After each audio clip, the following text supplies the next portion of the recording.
The rain hammered against the windows of Murphy's bar like angry fists, each drop adding to the chaos brewing inside. Sarah Mitchell sat quietly in the corner booth, her small frame hidden beneath an oversized hoodie, dark hair pulled back in a simple ponytail. To anyone watching, she looked like just another college student trying to escape the storm with a cup of coffee and a worn paperback novel. But appearances could be deadly deceiving. The bar was packed with Marines from Camp Pendleton, their voices growing louder with each round of drinks. It was Friday night, payday, and tensions that had been building all week were starting to boil over. Sarah had chosen this place specifically because it was off the beaten path, somewhere she could blend in and enjoy a rare evening of anonymity. She should have known better. "Hey, sweetheart, you look lonely over there." The voice cut through the noise like a rusty blade. Sarah looked up to see a massive Marine standing beside her table, his dress blues stretched tight across a chest that looked like it had been carved from granite. Staff Sergeant Derek Kozlov was everything the Corps wanted in a poster boy: 6'4", square jaw, and arms that could bench press a small car. His ribbons told the story of 3 tours in Afghanistan, and his attitude told the story of a man who believed the world owed him something. "I'm fine, thank you," Sarah replied softly, not looking up from her book. Years of training had taught her to assess threats quickly, and everything about this man screamed danger. Not the kind of danger she was used to handling in dark alleys and hostile territories, but the everyday kind that women faced in bars across America. Kozlov slid into the seat across from her without invitation, his massive frame making the booth creak in protest. "Come on, don't be like that. I'm just being friendly. Name's Derek. I'm a Marine." He said the last part like it was supposed to impress her, like those 5 letters gave him some kind of special access to whatever he wanted. "I can see that," Sarah said, finally, looking up. Her green eyes were calm, almost eerily so. "And I'm sure you're very proud of your service. But I really would prefer to read alone." Derek's smile faltered for just a moment before returning with an edge of something darker. "You know what your problem is? You don't know how to show proper respect to someone who's served his country. I've been in combat, sweetheart. I've killed men with my bare hands. The least you could do is show a little appreciation." Around them, the bar continued its raucous celebration, but Sarah noticed how some of the other Marines were starting to pay attention. A few looked uncomfortable with their friend's behavior, but none seemed willing to intervene. This was pack dynamics at their worst, the alpha showing off for his troops, marking his territory. "I have tremendous respect for military service," Sarah said carefully, setting her book down. "But respect goes both ways. I've asked politely to be left alone." Derek's laugh was harsh and ugly. "Oh, you think you're better than me? Let me guess, college girl, daddy's money. Never worked a real day in your life. You probably think all soldiers are just dumb killing machines, right?" The irony wasn't lost on Sarah, but she kept her expression neutral. "I don't think that at all. I think soldiers are people, just like everyone else. Some are good people, some aren't. Some know how to treat others with respect, some don't." That hit a nerve. Derek's face darkened, and he leaned forward across the table. "You've got a smart mouth on you. Maybe someone needs to teach you some manners. Derek, man, maybe you should leave the girl alone." One of his buddies had finally worked up the courage to speak, a younger Marine with corporal stripes who looked barely old enough to shave. "She's not bothering anyone." "Shut up, Martinez," Derek snapped without taking his eyes off Sarah. "This is between me and the little princess here." Sarah could feel the situation escalating, and she made a quick tactical decision. She reached for her wallet, intending to pay for her coffee and leave before things got worse. But Derek's massive hand shot across the table and grabbed her wrist. "I don't think so, sweetheart. We're not done talking." His grip was tight enough to leave bruises, and Sarah felt something cold and familiar settle into her chest. It was the same feeling she got in the moments before an operation went sideways, when training took over and emotion shut down. Her voice, when she spoke, was deadly quiet. "Let go of my wrist. Now." Derek's grin was pure malice. "Or what? You gonna call for help? Look around, princess. This is a Marine bar. Everyone here knows where their loyalty lies." He was right about one thing: this was definitely a Marine bar. What he didn't know was that Sarah Mitchell had more loyalty to the Corps than he could ever imagine. She'd bled for it in places he'd never heard of, killed for it in operations that didn't officially exist, and nearly died for it more times than she cared to count. "Last warning," she said softly. Derek's response was to tighten his grip and lean closer. "You know what I think? I think you need someone to show you what a real man looks like. Maybe teach you some respect. And if you don't like it." His voice dropped to a whisper that only she could hear. "Well, accidents happen. Pretty little things like you disappear all the time. Die, bitch." The threat hung in the air between them like a loaded weapon. For Derek, it was just another way to intimidate someone he saw as weak and helpless. He'd probably used similar tactics before, counting on fear and his physical presence to get what he wanted. But Sarah Mitchell hadn't felt helpless in a very long time. What Derek couldn't see, hidden beneath her oversized clothing, were the scars that crisscrossed her body like a roadmap of violence survived. The bullet wound in her left shoulder from Kandahar, the knife scar along her ribs from Lagos, the burn marks on her back from that clusterfuck in Syria that never made the news. What he couldn't know was that while he'd been playing soldier in the conventional forces, she'd been running black ops missions in places the Pentagon pretended didn't exist. While he'd been following orders and counting down the days until his next leave, she'd been making split-second decisions that affected national security. What he definitely couldn't see was the Navy SEAL Trident pin hidden beneath her hoodie, or the Special Operations Combat Action ribbon that had cost her 2 good friends and 6 months in a hospital bed. Sarah Mitchell wasn't just some college girl hiding from the rain. She was a ghost, a shadow, one of fewer than 20 women who'd ever made it through the pipeline that turned ordinary people into something extraordinary. She was Navy SEAL Special Operations, and she'd killed more men than Derek had ever seen in combat. But Derek didn't know any of that. All he saw was what she wanted him to see, a small, frightened woman who would bend to his will like all the others had before. He was about to learn how wrong he could be. The moment stretched between them, thick with potential violence. Around them, the bar continued its oblivious celebration, Marines toasting their service and swapping war stories. None of them noticed the predator in their midst, or the apex predator sitting quietly in the corner booth. Sarah's training kicked in automatically, muscle memory taking over as she assessed the tactical situation. Derek was big and strong, but he was also drunk and overconfident. His position across the table gave her several options for counterattack, and his grip on her wrist actually limited his ability to defend himself. More importantly, he'd just threatened her life. That changed everything. The Corps taught its Marines that improvisation was the key to survival, that any weapon was better than no weapon, and that sometimes the best defense was an overwhelming offense.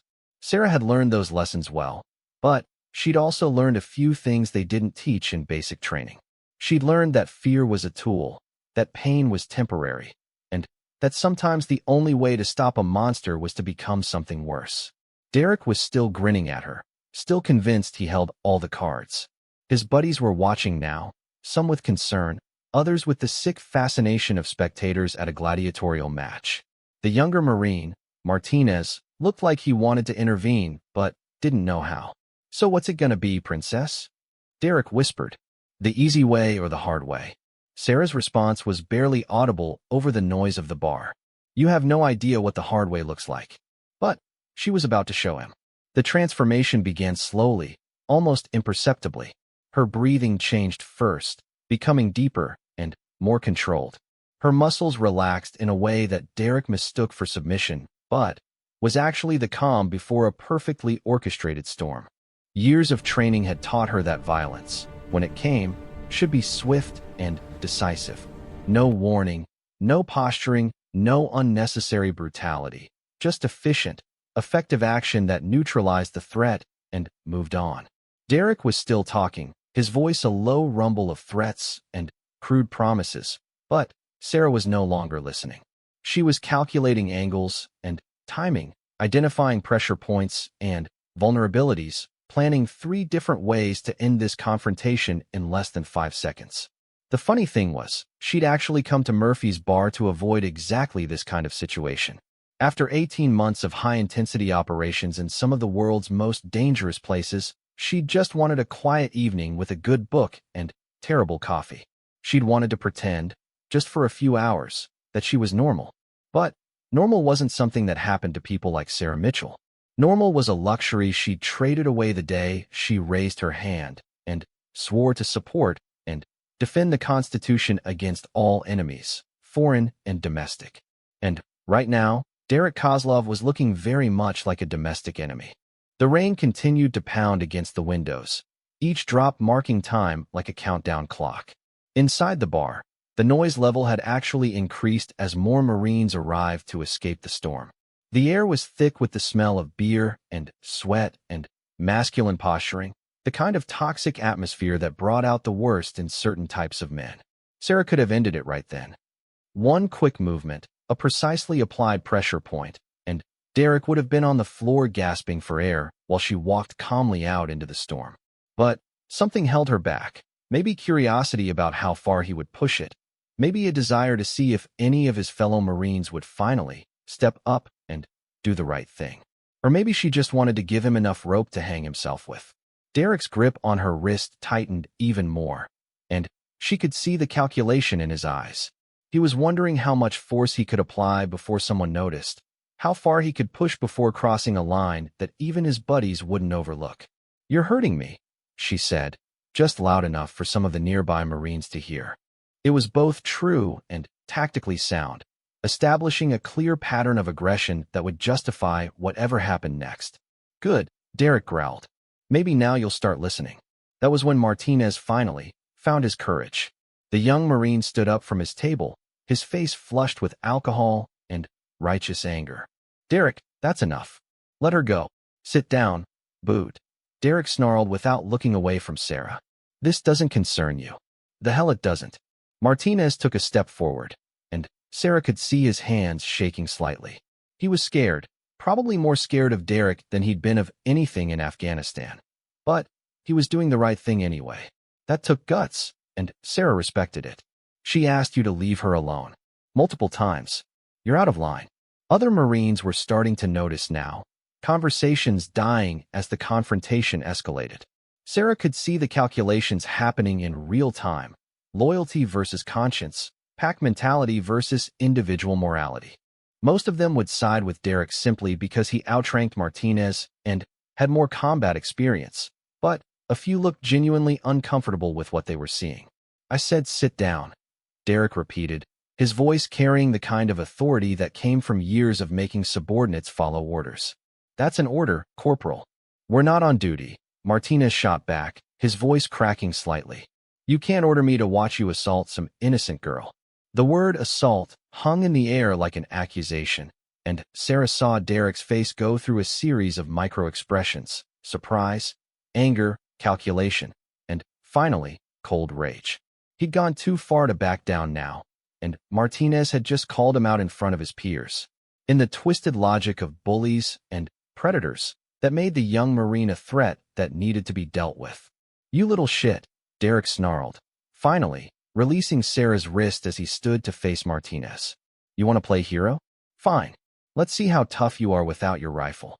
Sarah rubbed her wrist, noting the finger-shaped bruises already starting to form. Evidence. Witnesses. A clear pattern of escalating aggression. If this ended badly for Derek, no one would be able to say it wasn't justified. But, as Derek advanced on Martinez, Sarah realized she couldn't let the young Marine take a beating for doing the right thing. She'd seen enough good people get hurt protecting others. She wasn't going to let it happen again if she could prevent it. "Hey," she said quietly. Derek paused, half-turned between Sarah and Martinez, unsure which threat to focus on. "You want to know what a real warrior looks like?" Sarah asked, rising smoothly from the booth. For the first time, Derek got a good look at how she moved. Not like a frightened college student, but like someone who'd spent years learning how to turn her body into a weapon. "Sit back down, bitch," Derek snapped. "I'll deal with you in a minute." Sarah smiled, and there was something in that expression that should have the first move was so fast that most of the Marines in the bar missed it entirely. One moment Derek was standing there, all 240 pounds of intimidating muscle and misplaced confidence, and the next he was on the floor gasping for air while Sarah stood calmly above him, not even breathing hard. What they had missed was a textbook application of close-quarters combat that had taken Sarah years to perfect. As Derek reached toward her, she'd stepped inside his guard, grabbed his wrist with both hands, and used his own momentum to send him over her hip in a perfect hip toss that slammed him into the floor hard enough to rattle the bottles behind the bar. The technique was called an ogoshi in judo, but Sarah had learned it in a much deadlier context from a grizzled instructor who'd spent 20 years teaching Special Operations Forces how to kill people quietly. The same move that had just embarrassed Derek could have easily snapped his neck if she'd applied it with lethal intent. She hadn't. Yet. Stay down, she advised quietly, her voice carrying the kind of authority that Derek had thought was his exclusive domain. We're not done talking. Derek rolled onto his side, struggling to get air back into his lungs. The fall had stunned him more than hurt him, but his pride was absolutely demolished. Around them, the bar had gone dead quiet, every Marine staring at the impossible scene playing out in front of them. What the hell? Someone whispered. Sarah ignored the audience. Her attention was focused entirely on Derek, reading his body language, anticipating his next move. She could see the exact moment when humiliation turned to rage, when embarrassment became the kind of anger that made smart people do stupid things. Derek climbed to his feet slowly, his face flushed red with alcohol and fury. He was still bigger than her, still stronger, but something fundamental had shifted in the power dynamic. For the first time in his adult life, he was facing someone who genuinely didn't fear him. "You little bitch," he snarled, raising his hands into a fighting stance that looked impressive but showed all kinds of tactical flaws. "I'm gonna break you in half." "No," Sarah said simply. "You're not." Derek lunged at her like an angry bull, all power and no technique. Sarah sidestepped easily, caught his extended arm, and used a simple wrist control technique to send him face first into the nearest table. The crash of breaking glass and splintering would echoed through the bar like a gunshot. This time, Derek didn't get up quite as quickly. "Jesus Christ," Martinez breathed, staring at Sarah with something approaching awe. "Lady, who the hell are you?" Sarah didn't answer immediately. She was watching Derek, waiting to see if he'd learned his lesson or if this was going to escalate further. The smart move would be for him to stay down, apologize, and slink away before he humiliated himself any more than he already had. But, in Sarah's experience, bullies and predators rarely made smart moves. They doubled down, they escalated, they kept pushing until someone pushed back hard enough to break them. Derek proved her right by grabbing a broken beer bottle from the wreckage of the table. "Now we're talking," he growled, waving the jagged glass like a knife. "Let's see how tough you are against this." The bar erupted in shouts and curses as Marines either pressed forward for a better view or backed away from the potential bloodshed. Someone yelled for the bartender to call the cops, but Sarah doubted they'd arrive in time to matter. She'd been in similar situations before, facing armed opponents in places where backup was hours or days away. The principle was always the same: end the threat quickly and decisively before the aggressor could escalate to something truly deadly. "Derek, put it down," Martinez said urgently. "This has gone far enough." "Shut up," Derek screamed, spittle flying from his lips. "You think this little whore can embarrass me in front of everyone? I'm gonna cut her pretty face up, see how tough she is then." The threat was specific and immediate. In the eyes of the law, Derek had just crossed the line from simple assault to aggravated assault with a deadly weapon.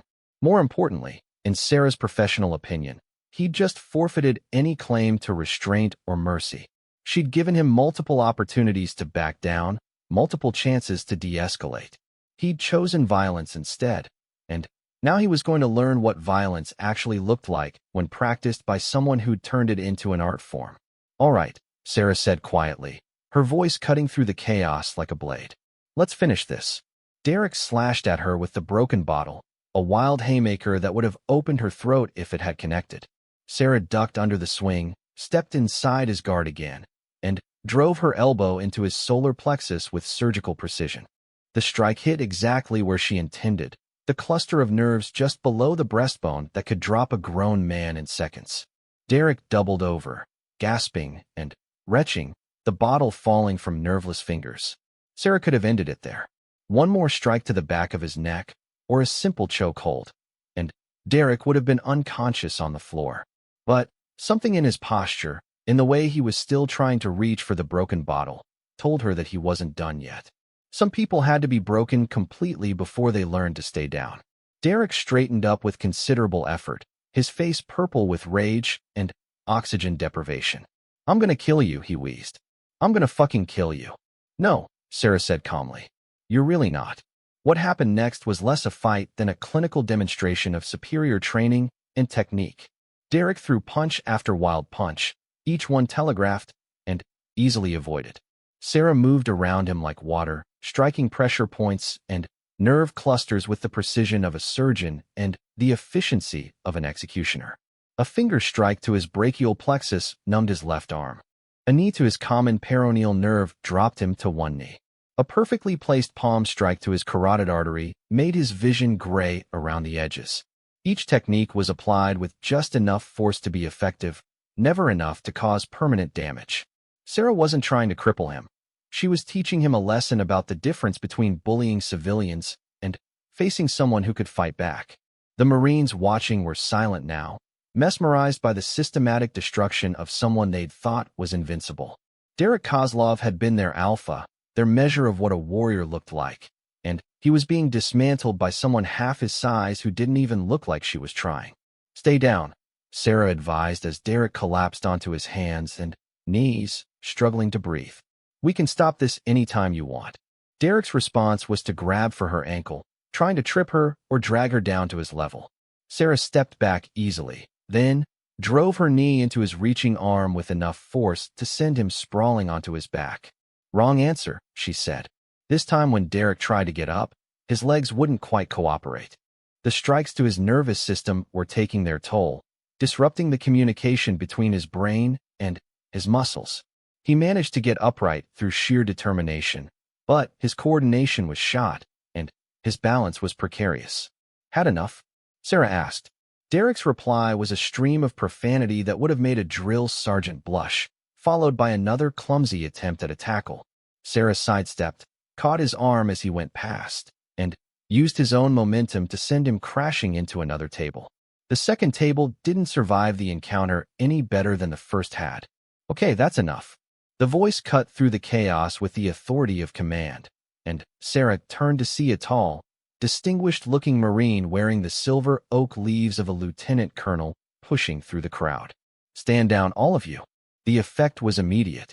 Every Marine in the bar snapped to attention, including Derek, who was struggling to extract himself from the wreckage of the latest table. Military discipline was so deeply ingrained that even a barroom brawl stopped when a field-grade officer said so. "What the hell is going on here?" the colonel demanded, his sharp eyes taking in the scene. The broken furniture, Derek's battered condition, and Sarah standing calmly in the middle of it all without a mark on her. "Sir," Martinez began, his voice shaking slightly. Staff Sergeant Kozlov was harassing this lady. She asked him to leave her alone, but he got physical, grabbed her wrist, threatened her. When I tried to intervene, he came after me too. The colonel's gaze shifted to Derek, who was finally managing to stand upright with the help of a nearby chair. "Is that true, Staff Sergeant?" Derek's mouth worked soundlessly for a moment before he found his voice. "She attacked me, sir. Unprovoked. I was just trying to be friendly, and she went crazy." "Friendly." Martinez exploded before catching himself and dropping his voice. "Sir, with respect, that's not what happened. He threatened to kill her, called her a bitch, grabbed her so hard he left bruises." Sarah remained silent, letting the Marines sort it out among themselves. She could see the colonel making calculations, weighing testimony against evidence, trying to figure out how a small woman had managed to demolish one of his staff sergeants. "Ma'am," the colonel said finally, turning to Sarah, "I'm Lieutenant Colonel James Harrison. Would you mind telling me your version of events?" "Staff Sergeant Kozlov approached my table uninvited," Sarah said calmly. "I asked him politely to leave me alone. He refused, made several inappropriate comments, physically restrained me against my will, and then threatened my life. When Corporal Martinez tried to intervene, Staff Sergeant Kozlov threatened him as well." "And then what happened?" Sarah shrugged slightly. "I defended myself." Colonel Harrison looked around at the wreckage, then back at Sarah. "You did all this defending yourself?" "Yes, sir." "May I ask what your background is, ma'am?" "Military. Law enforcement." For the first time since the confrontation began, Sarah hesitated.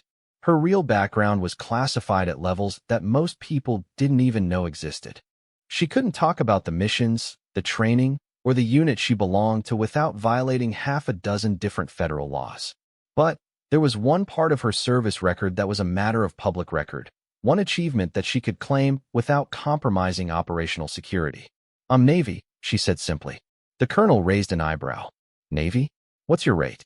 Sarah reached into her pocket and pulled out a worn leather wallet. From it, she extracted a military ID card and handed it to the colonel. His eyes widened as he read the information printed on it. "Special Warfare Operator First Class Sarah Mitchell," he read aloud. "Naval Special Warfare Command." The effect on the Marines was electric. Conversations died mid-sentence as the words sank in. Naval Special Warfare Command was the administrative designation for the Navy SEALs, and everyone in the bar knew it. "You're a SEAL?" Martinez whispered, his voice full of awe. Sarah nodded slightly. "I'm transitioning out." Derek, who had been leaning against the wall and trying to process what had just happened to him, suddenly looked like he was going to be sick. The implications were hitting him all at once. He'd just threatened and assaulted a Navy SEAL, one of the most elite warriors in the American military. Worse, he'd done it in front of a room full of Marines who now knew exactly how badly he'd been outclassed. "Well, I'll be damned," Colonel Harrison said, handing the ID back with considerably more respect than he'd shown before. "Special Operations. How long were you in?" 12 years, sir. 3 deployments with SEAL Team 5, 2 with Special Activities Division." The colonel's eyes widened even further at the mention of SAD. Special Activities Division was the CIA's paramilitary arm, the people who handled operations too sensitive or too dangerous for conventional special forces. If Sarah had worked with them, she was operating at a level that even most Marines would never see. "And you're transitioning out now?" Sarah nodded. "Medical retirement. Too many injuries to continue active duty." She didn't mention that most of those injuries had come from operations that officially never happened, in places the American public would never hear about. She didn't talk about the friends she'd lost or the enemies she'd killed or the nightmares that still woke her up in a cold sweat some nights. The colonel didn't need to know those details to understand what kind of person he was dealing with. "Well then," he said finally, turning back to Derek with an expression that could have flash-frozen lava. "Staff Sergeant Kozlov, it seems you picked the wrong person to harass tonight." Derek had gone pale beneath his bruises and cuts. The reality of his situation was finally sinking in. He'd threatened and assaulted a decorated special operations veteran in front of witnesses with a broken bottle. Even if Sarah didn't press charges, his career was effectively over. "Sir, I didn't know." "You didn't know what?" The colonel cut him off. "That she was military? That she was special operations? Or did you just not know that threatening to kill someone and attacking them with a weapon is a felony regardless of who they are?" Derek's mouth opened and closed like a fish out of water. There was no good answer to that question, and everyone in the bar knew it. "You're confined to quarters pending investigation," the colonel continued. "And you can expect charges to be filed, both criminal and under the Uniform Code of Military Justice. Assault with a deadly weapon, conduct unbecoming, bringing discredit upon the service. That's just for starters." He turned back to Sarah. "Ma'am, I apologize for Staff Sergeant Kozlov's behavior. This kind of conduct is not representative of the Marines or the Corps' values. If you choose to press charges, I'll make sure the command cooperates fully with civilian authorities." Sarah looked around the bar, taking in the faces of the Marines who had witnessed the confrontation. Most looked ashamed, a few looked angry, and several looked like they were seeing her with new eyes, not as a victim or a target, but as a fellow warrior who had proven herself in the most definitive way possible. "I'll consider it," she said finally. "But right now, I think I just want to go home." The colonel nodded. "Corporal Martinez, escort Ms. Mitchell to her vehicle. Make sure she gets out of here safely." "Yes, sir," Martinez said, still staring at Sarah with barely concealed admiration. As they walked toward the door, Sarah could hear the colonel addressing the remaining Marines in a voice that promised severe consequences for anyone who thought Derek's behavior was acceptable. The message was clear: this kind of predatory bullshit would not be tolerated, not in his Marines, not on his watch. Outside, the rain had finally stopped, leaving the parking lot glistening under the streetlights. Martinez walked beside her in silence for most of the way to her truck, clearly struggling with what he wanted to say. "Thank you," he said finally, as they reached her vehicle. "For what?" "For not letting him hurt me. You could have just left when he turned on me. But you didn't." Sarah looked at the young Marine, really looked at him for the first time. He couldn't be more than 22, probably fresh out of his first deployment, still young enough to believe that doing the right thing mattered more than going along with the crowd. "You stood up for someone who couldn't stand up for themselves," she said. "That takes courage. Don't let anyone tell you different." Martinez nodded, then hesitated before asking the question she could see burning in his eyes. "What was it like? Being a SEAL, I mean. Being special ops." Sarah considered the question as she unlocked her truck. How could she explain what it was like to be one of the few, the proud, the completely insane people who volunteered for missions that others called suicide? How could she describe the brotherhood, the sacrifice, the absolute knowledge that you were part of something bigger than yourself? "It was the hardest thing I've ever done," she said finally. "And the most important. Every day, I got to wake up knowing that I was making a difference, that I was protecting people who couldn't protect themselves. That's worth almost anything." "Almost." Sarah climbed into her truck and started the engine before answering. "The price is higher than most people can pay. Not everyone makes it home. And the ones who do, sometimes we bring the war back with us." She could see Martinez processing that, trying to understand what she meant. With luck, he'd never have to find out firsthand. The first sign of trouble came at 0630 the next morning, when Sarah's secure phone rang with the distinctive tone that meant someone from her old world was calling. She'd been expecting it, but that didn't make the interruption any less unwelcome. She was 3 miles into her daily run, working off the adrenaline from the night before, when the device buzzed against her ribs like an angry wasp. "Mitchell," she answered, slowing to a walk in the pre-dawn darkness. Well, came the gravelly voice of Master Chief Petty Officer Robert Bear Morrison, her former team leader and the closest thing to a father figure she'd had since joining the Navy. "Imagine my surprise when I woke up to a priority message saying that one of my retired operators had blown her cover in a bar fight with a drunk Marine." Sarah sighed, stopping beside a streetlight that cast long shadows across the empty sidewalk. She'd known this conversation was coming, but she'd hoped to have a few more hours to prepare for it. "It wasn't exactly a bar fight, Bear. More like a public service announcement." "A public service announcement," Bear repeated, and she could practically hear him shaking his head. "Sarah, you've been out of active duty for exactly 96 days. 96 days. Most people take longer than that to adjust to civilian life. But you managed to out yourself as a SEAL while dismantling a Marine staff sergeant in front of half of Camp Pendleton. He threatened to kill me, Bear. What was I supposed to do? Let him follow through?" "I'm not criticizing your tactical decisions," Bear said, his tone softening slightly. "From what I heard, Kozlov had it coming. The problem is that your face is now connected to your service record in the minds of about 50 Marines, and that's a security risk we can't ignore." Sarah had been dreading this part. Her transition to civilian life had been carefully orchestrated to maintain her operational security. Officially, she was just another sailor taking medical retirement after 12 years of service.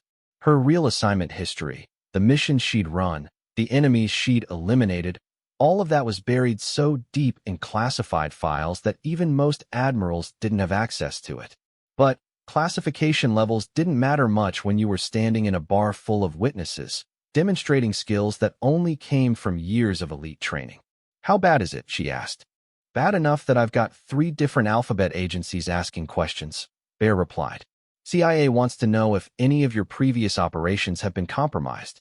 FBI is worried about potential retaliation from the organizations you've tangled with. And don't even get me started on what naval intelligence is saying." Sarah leaned against the streetlight, suddenly, feeling every one of her 32 years. She'd known this day would come eventually. The day when her 2 worlds collided and she'd have to deal with the consequences. She just hadn't expected it to happen because some drunk Marine couldn't take no for an answer. "What's the recommendation?" "Officially? Relocate. New identity, new background. Maybe somewhere on the East Coast where people don't know what to look for in a special operations veteran." And unofficially, Bear was quiet for a long moment, and Sarah could hear the sound of papers rustling in the background. Unofficially, I think you've been hiding from who you are for too long. What happened last night? That wasn't Sarah Mitchell, retired sailor. That was Sarah Mitchell, Navy SEAL, doing what Navy SEALs do, protecting people who can't protect themselves. I can't be that person anymore, Bear. The medical board was clear about my limitations. Too much damage, too many injuries. I'm done with the operational side. There's more to being a SEAL than kicking down doors and shooting bad guys, Bear said gently. You've got skills and experience that could help people in ways you haven't even considered yet. Training, consulting, security work. Hell, you could probably make a fortune teaching self-defense to civilians. Sarah had considered those options during her transition, but they all seemed like pale imitations of the real thing. How could she go from saving the world to teaching housewives how to break free from wrist grabs? How could she trade the brotherhood of special operations for the lonely existence of a civilian contractor? I just wanted to disappear, she said quietly. Find some quiet place where I could figure out who I'm supposed to be when I'm not wearing a uniform. That's not who you are, kid, Bear replied. You're not built for quiet places and peaceful existences. You're a warrior, and warriors don't retire. They just find new battles to fight. Before Sarah could respond, her phone buzzed with an incoming call. The number was local, but she didn't recognize it. Bear, I've got another call coming in. Can I take it, he said. But we're not done with this conversation. There are decisions that need to be made, and hiding from them isn't going to make them go away. Sarah switched calls, half expecting it to be a reporter who'd somehow tracked down her number. Instead, she heard the voice of Corporal Martinez from the night before. Ms. Mitchell? This is Corporal Martinez. From last night. I hope it's okay that I called. I got your number from the incident report. It's fine, Corporal. What can I do for you? Well, ma'am, there's been a development. About Staff Sergeant Kozlov, I mean. And I thought you should know about it before you heard it somewhere else. Sarah felt a familiar tightness in her chest, the same sensation she used to get right before a mission went sideways. What kind of development? He's dead, ma'am. They found him in his quarters this morning. Apparent suicide. The words hit Sarah like a physical blow.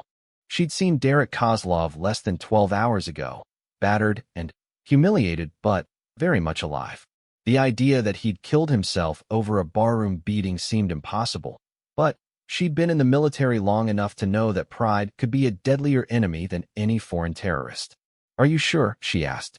Yes, ma'am. Base security found him around 0500. Looks like he used his service weapon. Left a note, and everything. Sarah's mind was already racing, shifting into the analytical mode that had kept her alive through dozens of dangerous missions. Something about this didn't feel right. Derek had been angry and embarrassed, certainly, but he hadn't seemed suicidal. If anything, he'd seemed like the type who would spend the next few months plotting revenge rather than turning a gun on himself. What did the note say? I don't know all the details, ma'am, but from what I heard, it was about shame and dishonor. How he couldn't live with what he'd done, how he'd brought disgrace on the Corps. That kind of thing. Standard language for a military suicide, Sarah thought. The kind of thing that would satisfy investigators and close the case quickly without too many uncomfortable questions. Corporal, I need to ask you something, and I need you to be completely honest with me. Last night, after I left, did Derek seem like someone who was contemplating suicide? Did he say anything, do anything, that might have indicated he was thinking about hurting himself? Martinez was quiet for a moment, clearly thinking back to the events of the previous evening. No, ma'am. If anything, he seemed pissed off. Really pissed off. He was talking about how he was going to find out who you were, make you pay for humiliating him. That doesn't sound like someone planning to kill himself. Sarah's instincts were screaming now, every alarm bell that 12 years of dangerous living had installed in her head going off at once.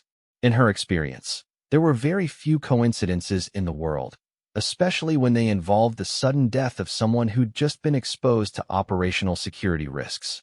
Corporal, I want you to listen to me very carefully. Don't discuss this conversation with anyone else. Don't speculate about Derek's death. Don't mention my name in connection with what happened. Can you do that for me? Yes, ma'am. But is there something wrong? Something I should be worried about?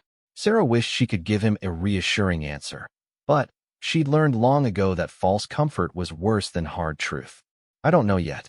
But until I figure it out, it's better if we both keep our heads down. After she hung up, Sarah stood in the growing daylight, weighing her options. The smart move would be to follow Bear's advice, accept the relocation, and disappear into a new identity before whatever was happening got any worse. She'd done it before, when operations had gone bad and cover identities had been compromised. It was standard procedure in the special operations community. When in doubt, burn everything and start fresh.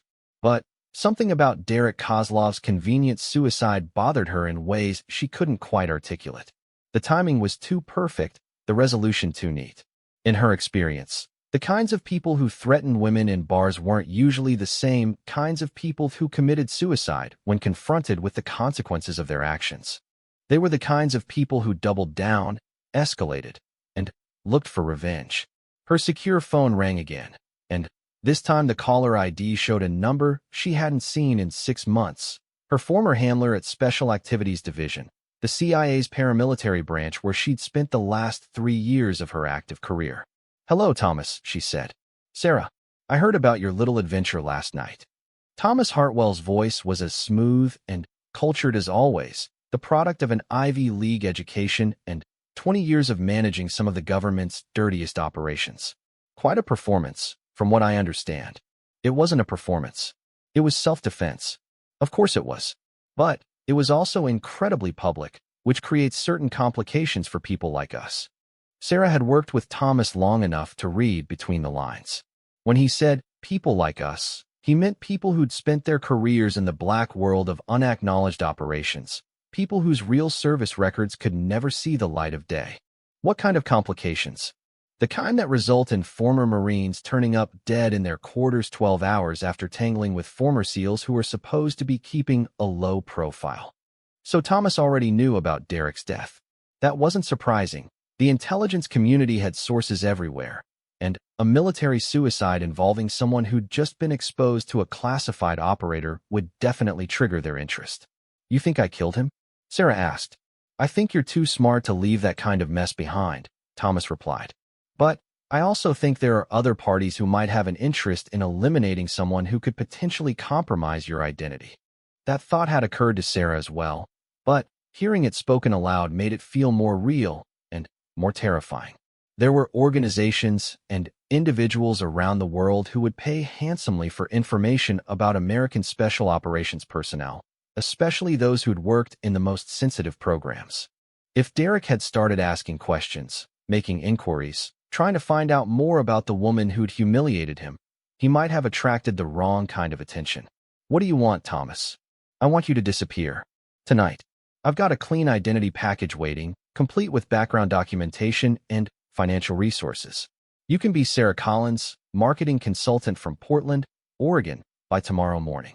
And if I refuse, then you deal with whatever comes next on your own. But, Sarah, you know better than most that there are people in this world who don't forget and don't forgive. Your face is now connected to your service record in ways that can't be undone. Every day you stay visible, you're rolling the dice." Sarah knew he was right. The smart move, the safe move, was to accept the new identity and vanish into the anonymity of civilian life. She could find a quiet job in a quiet city, rent a quiet apartment, and live a quiet life where the most dangerous thing she'd face was rush hour traffic. But the idea made her feel physically sick. For 12 years, she'd been someone who mattered. She'd been part of something bigger than herself, something important. She'd saved lives, stopped terrorists, protected innocent people from predators who operated in the shadows. How could she give that up to become nobody? "I need time to think about it," she said. "You don't have time," Thomas replied. "Every hour you delay increases the risk. To you. And to the operations you've been part of." That last part was the hook, and they both knew it. Sarah might be willing to risk her own safety, but she'd never do anything that could compromise her former teammates or ongoing missions. 48 hours, she said finally. "Give me 48 hours to wrap up loose ends. 24 hours. And Sarah? Don't do anything stupid during that time. No investigating Derek Kozlov's death. No trying to figure out who might be after you. Just gather whatever personal items you can't live without, and prepare to disappear. After Thomas hung up, Sarah stood alone on the empty street, watching the sun rise over a world that suddenly seemed much more dangerous than it had the day before. In 24 hours, Sarah Mitchell would cease to exist, replaced by a carefully constructed fiction designed to hide her from people who wanted her dead. Sarah spent the first 2 hours after sunrise doing what she did best: reconnaissance. Instead of heading home to pack for her imminent disappearance, she drove to a 24-hour diner 6 miles from Camp Pendleton and began making phone calls to people who owed her favors. The first call was to Dr. Jennifer Walsh, a medical examiner in San Diego County who'd helped Sarah with forensic analysis during a particularly nasty human trafficking case 2 years earlier. The case had never made the news. It couldn't, given the classified nature of Sarah's involvement. But Jenny had been instrumental in identifying victims and connecting evidence that ultimately brought down a network spanning 3 countries. Sarah? Like, can you help me move a couch? Strange. Or like, can you help me hide a body? Strange. Despite everything that had happened in the last 24 hours, Sarah found herself smiling. Jenny's dark humor was one of the things that made her so good at her job. It took a special kind of person to spend their days cutting open corpses and still maintain their sanity. Somewhere in between, there was a military death last night at Pendleton. Staff Sergeant Derek Kozlov. Apparent suicide. I need to know if the apparent part is accurate. The line was quiet for a moment while Jenny processed the request. Sarah, you know I can't just give out details about ongoing investigations. There are procedures, protocols, I know. And I wouldn't ask if it wasn't important. This guy threatened my life less than 12 hours before he supposedly killed himself. I need to know if I should be watching my back. That got Jenny's attention. In the 2 years since their first case together, she'd learned enough about Sarah's background to understand that when a former special operations veteran said someone had threatened her life, it meant something more serious than typical civilian harassment. What kind of threat? The kind where he grabbed me, held a broken bottle to my throat, and said, "Die, bitch," in front of about 50 witnesses. And then he killed himself? Sarah, that doesn't sound right. People who make public death threats don't usually turn around and commit suicide. They escalate. That's what I thought too. Can you find out anything? Off the record, Jenny sighed, and Sarah could hear her fingers tapping against what was probably a computer keyboard. Give me a few hours. I know the investigator who'll be handling this, and he owes me a consultation fee from a case last month. But Sarah? Yeah. If this wasn't suicide, if someone really did kill this guy, then you need to be very careful. Because either you're being framed for murder, or someone thinks you're a loose end that needs to be tied off. Sarah's second call was to Tony Ramirez, a former Marine intelligence officer who now worked as a private security consultant in Los Angeles. Tony specialized in the kind of discreet background investigations that never appeared on official records, and his client list included everyone from Hollywood celebrities to federal judges. Sarah Mitchell, Tony said when he answered, and she could hear the grin in his voice. I was wondering when you'd surface again. I heard you retired. Medical discharge. Too many holes in inconvenient places. Sorry to hear that. But, knowing you, retirement probably lasted about 5 minutes before you got bored and started looking for trouble. Something like that. Tony, I need you to run a deep background check on someone. Staff Sergeant Derek Kozlov, Camp Pendleton. I need to know everything. Financials, associations, communications, the works. How deep are we talking? Surface level, or the kind where I have to call in favors from people who don't officially exist? Sarah considered the question. A surface-level background check would tell her about Derek's military record, his family, his obvious connections. But if someone had killed him to keep him quiet about her identity, then the real answers would be hidden much deeper. Deep, she said. The kind where you have to burn some bridges. That's going to be expensive and risky. If this guy was connected to anything sensitive, my inquiries are going to set off alarm bells. How expensive? $5,000 up front. Another $5,000 when I deliver the report. And Sarah? If I find something that suggests this guy was working with people who kill former special operations personnel, I'm burning everything and disappearing for a few months. I like you, but I like breathing more. Fair enough. How soon can you have preliminary results? Give me 12 hours. I'll start with the obvious stuff. Bank records, phone logs, known associates. If there's anything interesting, I'll dig deeper. Sarah's third call was the hardest one to make. She dialed the number for the Grief Counseling Center at Camp Pendleton and asked to speak with whoever was handling Derek Kozlov's case. After being transferred 3 times, she finally reached Chaplain Michael Torres, a soft-spoken man who'd been counseling military families for over 15 years. Chaplain Torres, my name is Sarah Mitchell. I was involved in an incident with Staff Sergeant Kozlov last night, and I just heard about his death. I'm calling because I feel partially responsible, and I was wondering if there's anything I can do to help his family. It was a calculated risk, playing the guilt-ridden civilian who'd somehow contributed to a Marine's suicide. But Sarah knew that chaplains were trained to provide information and comfort to anyone affected by a military death, regardless of the circumstances. Ms. Mitchell, first let me say that what happened to Staff Sergeant Kozlov was not your fault.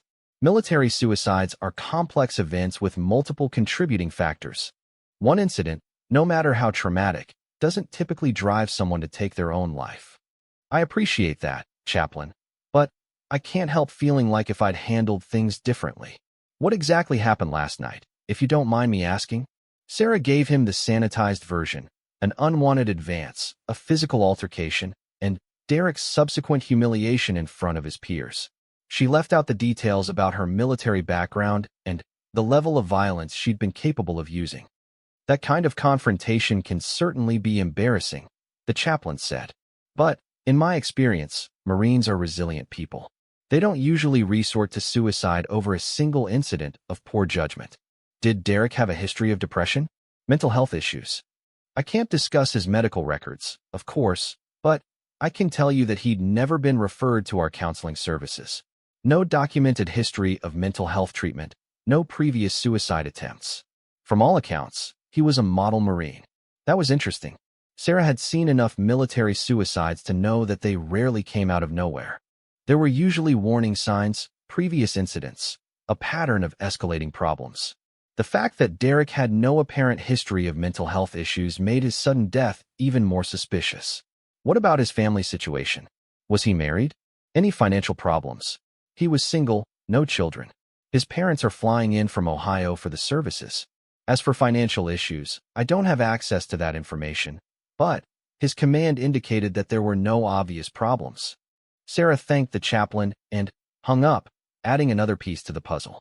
Derek Kozlov had been a healthy, successful Marine with no apparent reason to kill himself. That didn't prove he'd been murdered, but it certainly raised questions about the official narrative. Her phone rang before she could make her next call, and the caller ID showed Corporal Martinez's number. Ms. Mitchell, I hope I'm not bothering you, but something weird just happened, and I thought you should know about it. What kind of weird? Well, I was just questioned by some guys from Naval Criminal Investigative Service. They wanted to know everything about last night. What Derek said, what you said, how the fight went down, everything. That wasn't necessarily unusual. NCIS would typically investigate any military death that occurred under questionable circumstances. But the timing bothered Sarah. Derek had been dead for less than 8 hours, and investigators were already interviewing witnesses. Did they ask anything specific about me? That's the weird part. They didn't seem all that interested in the fight itself. They kept asking about you, what you looked like, how you moved, whether you seemed like you had military training. And they wanted to know if you'd given anyone your contact information. Sarah felt the familiar tightness in her chest that meant danger was approaching. NCIS investigators wouldn't normally be that focused on a civilian witness unless they suspected she was something more than what she appeared to be. What did you tell them? The truth. That you handled Derek like a professional, but that you didn't volunteer any information about your background. I didn't mention that you showed your military ID to Colonel Harrison. Smart kid, Sarah thought. Martinez was learning quickly that information was a weapon, and weapons should be handled carefully. Martinez, I need you to do something for me. If anyone else asks you about last night, anyone, whether they're military, civilian, or claim to be federal agents, don't answer any questions without a lawyer present. Why? What's going on? Sarah wished she could give him a complete answer, but the truth was that she didn't fully understand what was happening herself. All she knew was that Derek Kozlov's death had triggered a level of investigative attention that seemed disproportionate to a simple military suicide. I don't know yet, but I've got a bad feeling about this whole situation, and I don't want you getting caught in the middle of something that could hurt your career. Ms. Mitchell, are you in some kind of trouble? Because if you are, maybe I can help. I mean, after what you did last night, standing up for people who can't protect themselves. If you need backup, I'm here. The offer touched Sarah more than she could express. Martinez barely knew her, but he was willing to risk his own position to help someone he saw as being in trouble.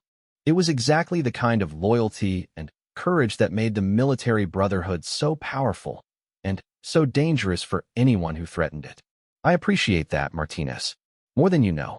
But the best way you can help me right now is to keep your head down and stay out of this mess. After she hung up, Sarah sat in her truck outside the diner and tried to process everything she'd learned. Derek Kozlov had no apparent reason to commit suicide. NCIS was showing unusual interest in her background, and people were asking questions that suggested they already knew more about her than they should. The pieces were starting to form a picture, and it wasn't a pretty one. Someone had wanted Derek dead, and they'd killed him in a way that looked like suicide. But they'd made a mistake. They'd assumed that Sarah would accept the official story and disappear quietly, the way a good civilian should. They didn't understand that Navy SEALs didn't disappear quietly when people started dying around them. They investigated, they hunted, and they eliminated threats with extreme prejudice. Sarah's secure phone buzzed with a text message from Thomas Hartwell. Situation deteriorating. Extraction team standing by. Give me the word, and you're gone in 2 hours.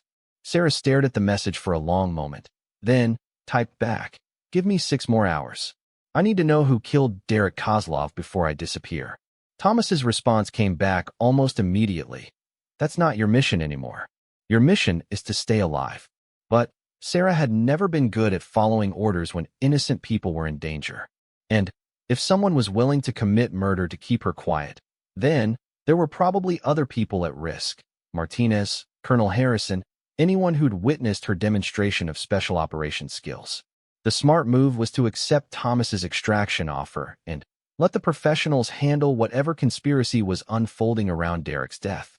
By 3 o'clock that afternoon, Sarah had enough information to paint a very disturbing picture. Dr. Walsh had called back with preliminary findings from Derek's autopsy that raised serious red flags about the suicide narrative. Tony Ramirez had uncovered financial records that suggested Derek had been receiving payments from an untraceable offshore account. And Corporal Martinez had texted to say that 2 men in expensive suits had been asking questions about her around Camp Pendleton, claiming to be from the State Department. Sarah was reviewing her notes in a coffee shop 12 miles from the base when her secure phone rang with a number she didn't recognize. Sarah Mitchell? The voice was female, professional, with a slight accent that might have been Eastern European. Who's asking? My name is Dr. Elena Vasquez. I'm a forensic accountant with the Treasury Department's Financial Crimes Enforcement Network. I believe we have a mutual interest in the death of Staff Sergeant Derek Kozlov. Sarah's instincts immediately went on high alert. In 12 years of special operations, she'd learned that when federal agents started calling out of the blue, it usually meant either very good news or very bad news. And, given recent events, she wasn't feeling optimistic. What kind of mutual interest?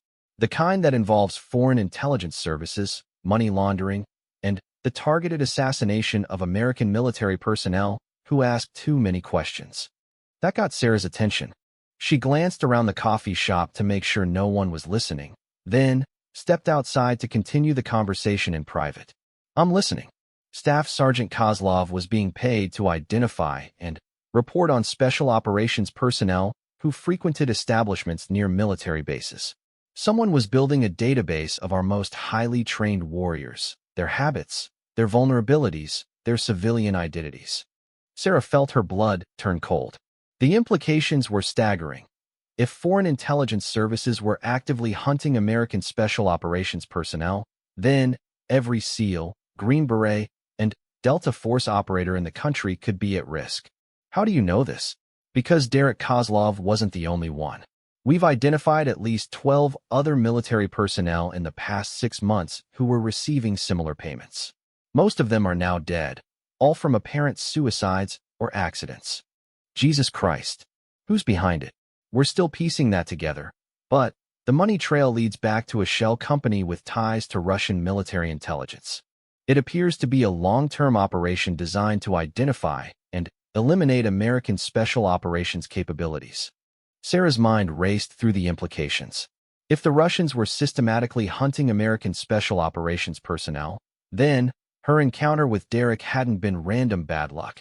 It had been a deliberate probe, a test to see if she would reveal her background under pressure. Why are you calling me? If this is a federal investigation, I should be talking to FBI or CIA, not Treasury. Because the other agencies are compromised, Dr. Vasquez said bluntly. We have reason to believe that the Russian operation has assets inside both organizations.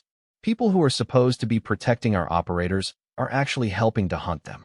That explained why Thomas Hartwell had been so eager to extract her, and why NCIS investigators were asking such pointed questions about her background. If the conspiracy went as high as she suspected, then her former handlers might not be trying to protect her at all. What do you want from me? Your help.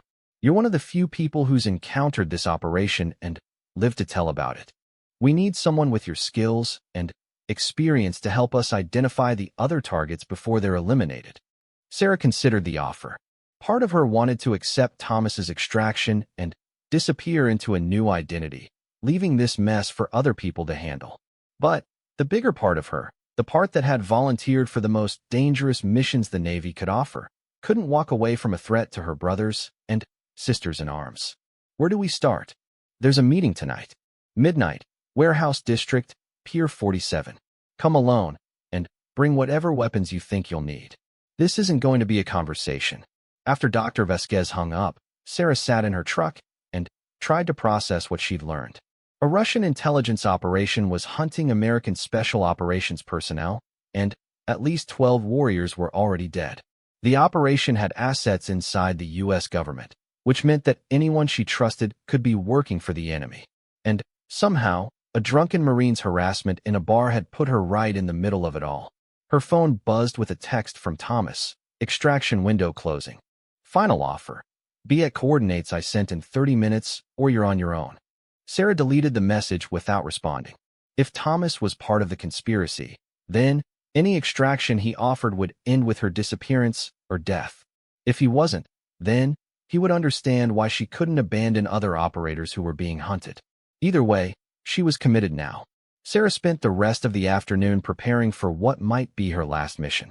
She retrieved weapons and equipment from a storage locker that officially didn't exist, items she'd kept despite her retirement because old habits died hard. Body armor, night vision equipment, encrypted communications gear, and enough firepower to handle anything short of a small army. As the sun set over San Diego, she found herself thinking about the path that had led her to this moment. 12 years ago, she'd been a naive young sailor who'd volunteered for special operations because she wanted to serve her country and prove she was as tough as any man. She'd endured training that broke most people, survived missions that killed good operators, and earned her place among the most elite warriors in the world. But she'd never imagined that her biggest battle would come after she'd hung up her uniform. At 2,345 hours, Sarah approached Pier 47 with all the caution that 12 years of dangerous living had taught her. The warehouse district was dark and largely deserted, the kind of place where gunshots might not be reported for hours. Perfect for a meeting that might turn violent, or for an ambush designed to eliminate a troublesome former operator. She'd been watching the area for 30 minutes through night vision equipment, and so far she'd identified at least 4 potential sniper positions, 3 different escape routes, and 2 vehicles that hadn't been there when she'd first arrived. Someone was definitely waiting for her, but she couldn't tell if it was Dr. Vasquez or a Russian hit team. At exactly midnight, a woman emerged from the shadows near the warehouse entrance. She was tall, dark-haired, and moved with the kind of controlled precision that suggested extensive tactical training. More importantly, she was alone and appeared to be unarmed. Sarah approached carefully, her hand resting on the concealed pistol beneath her jacket. Dr. Vasquez? Ms. Mitchell, thank you for coming. I wasn't sure you would. I almost didn't. This whole situation has trap written all over it. Dr. Vasquez smiled grimly. If I were setting a trap, I would have chosen better terrain.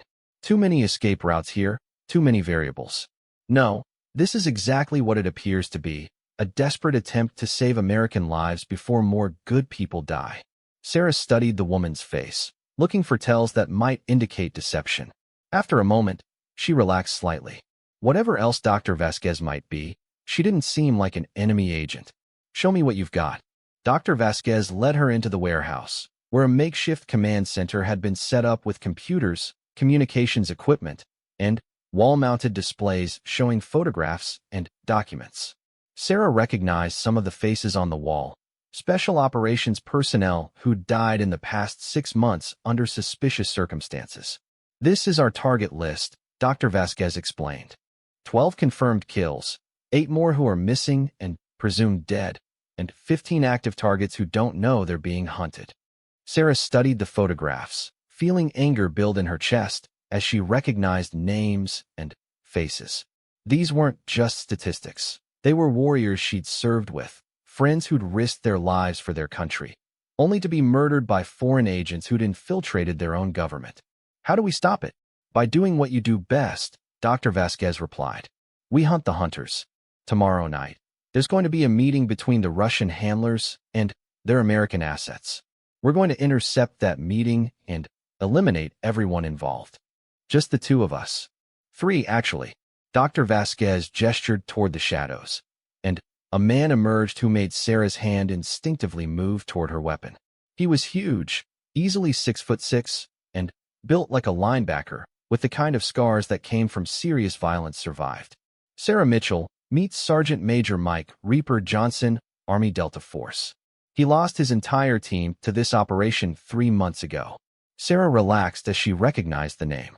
Reaper Johnson was a legend in the special operations community, a warrior who'd served in every major conflict of the past 15 years and earned enough decorations to open his own museum. Heard about you, Johnson said, extending a massive hand. Navy SEAL who worked with SAD. That's some serious operator credentials. Heard about you too. Sorry about your team. Johnson's expression went dark. They were good men. Best I ever served with. Died because some Russian bastards decided American special operations were too effective and needed to be eliminated. What's the plan? Dr. Vasquez activated a wall-mounted display showing satellite imagery of a warehouse complex in Tijuana, Mexico. The meeting is scheduled for tomorrow night at 2100 hours. Russian handlers, American assets, and enough evidence to expose the entire operation. We go in hard and fast, eliminate the threats, and extract the intelligence. Sarah studied the imagery, her tactical mind automatically identifying approach routes, defensive positions, and potential complications. Security? Unknown, but probably significant. The Russians aren't taking chances anymore, not after Derek Kozlov's death exposed their operation. Speaking of which, who killed Derek? One of their American assets. A federal agent who's been feeding them information for the past 2 years. Derek was getting sloppy, asking too many questions, attracting too much attention. So they eliminated him and made it look like suicide. Sarah nodded, pieces of the puzzle finally clicking into place. Derek's death hadn't been about her specifically. It had been about protecting an operation that was much bigger and more dangerous than she'd realized. What's our extraction plan? Johnson grinned, and it wasn't a pleasant expression. We don't need one. This ends tomorrow night, one way or another. Either we stop this operation, or we die trying. Sarah looked at the photographs on the wall one more time, seeing the faces of warriors who died because they'd trust the right move was to find out who was responsible and make sure they couldn't hurt anyone else. Sarah had never been particularly good at making smart moves. But first, she had to figure out whether Derek Kozlov had really killed himself, or whether someone had killed him to keep him from talking about the wrong woman at the wrong time. Because if it was murder, then hiding wasn't going to be enough. The people responsible had already shown they were willing to kill to protect their secrets, and Sarah knew from experience that predators didn't stop hunting just because their prey went into hiding. Sometimes, the only way to survive was to become the hunter instead of the hunted. And nobody hunted like a Navy SEAL. Take care of yourself, Marine, she said. And keep standing up for people who need it. The Corps needs more men like you. As she drove away, Sarah caught a glimpse of Martinez in her rearview mirror, still standing in the parking lot, still trying to process everything he'd witnessed. In a few hours, the story would spread through the entire base. By tomorrow, every Marine at Pendleton would know about the night Derek Kozlov picked a fight with a Navy SEAL and learned the hard way what real warriors looked like. But the story was far from over.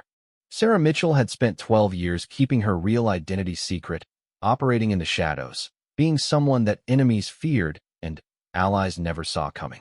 Tonight, for the first time in years, her cover had been blown in spectacular fashion. And that was going to cause problems she hadn't anticipated. Warned him. Something cold and predatory that didn't belong on the face of someone he'd mistaken for prey. "You threatened to kill me," she said conversationally, as if she were discussing the weather. "That was your first mistake." Derek's confusion lasted exactly long enough for Sarah to close the distance between them. What happened next would be talked about in Marine bars from Pendleton to Quantico for years to come. It would become the kind of legend that got better with each telling, the kind of story that separated the warriors from the wannabes. But for Derek Kozlov, it was about to become a very painful lesson in the difference between looking dangerous and actually being dangerous.